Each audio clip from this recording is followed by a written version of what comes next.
নমস্কাৰ। এই মুহূৰ্তত অসম তথা ভাৰতবৰ্ষৰ বিভিন্ন প্ৰান্তৰ পৰা কেইবাটাও গুৰুত্বপূৰ্ণ খবৰ আহি পৰিছে। ৰাজ্যবাসীৰ বাবে লৈ আহিছো এটা বিগ ব্ৰেকিং নিউজ। ২৬ ফেব্ৰুৱাৰীৰ দিনটোত পুৱাৰ ভাগতে মুখ্যমন্ত্ৰী হিমন্ত বিশ্ব শৰ্মাই দিলে ৰাজ্যৰ যুৱকসকলৰ উদ্দেশ্যে মুখ্যমন্ত্ৰীয়ে পূৰ্বে ঘোষণা কৰা বাবু আঁচনি শুভ আৰম্ভণি তথা ধন মুকলিৰ কথা ঘোষণা কৰিলে মুখ্যমন্ত্ৰী হিমন্ত বিশ্ব শৰ্মাই।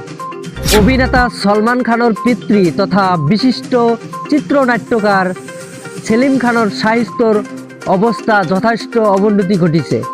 যোৱা ১৭ ফেব্ৰুৱাৰী হাস্পতালত ভৰ্তি হৈ থকাত সেলিম খানৰ বাবে সামাজিক মাধ্যমত প্ৰাৰ্থনা কৰা দেখা গ'ল অভিনেতা আমিৰ খান। জামুগুৰি তেলিয়া গাঁৱৰ ১২৭ নং ৰাষ্ট্ৰীয় ঘাইপথত ভয়ংকৰ দুৰ্ঘটনাটোত মৃত্যু হয় ২জন ব্যক্তি আৰু আহত হয় এজন ব্যক্তি। পাকিস্তান ভ্ৰমণৰ পূৰ্বে বিবেচনা কৰক নাগৰিকলৈ কিয় এই বাৰ্তা দিলে আমেৰিকাই। পাকিস্তান ভ্ৰমণৰ ক্ষেত্ৰত আমেৰিকাই নাগৰিকৰ বাবে লেভেল 3 পৰামৰ্শ আগবঢ়াইছে। মিয়া বিতৰ্কৰ মাজত মুখ্যমন্ত্ৰীৰ বিশেষ পোষ্ট, উচ্চতম ন্যায়ালয়ৰ বিৰোধীলৈ প্ৰত্যাহ্বান।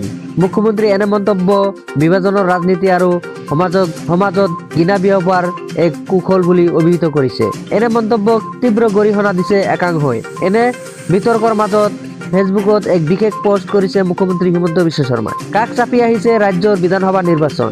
ইয়াৰ লগে লগে তীব্ৰ হৈ পৰিছে অসম বিধানসভাৰ বতাহ। নিৰ্বাচনক কেন্দ্ৰ কৰি এনে পৰিৱেশৰ মাজত মিয়া বিতৰ্কৰ বিৰুদ্ধে সোচ্চাৰ হৈ পৰিছে মুখ্যমন্ত্ৰী হিমন্ত বিশ্ব শৰ্মাই।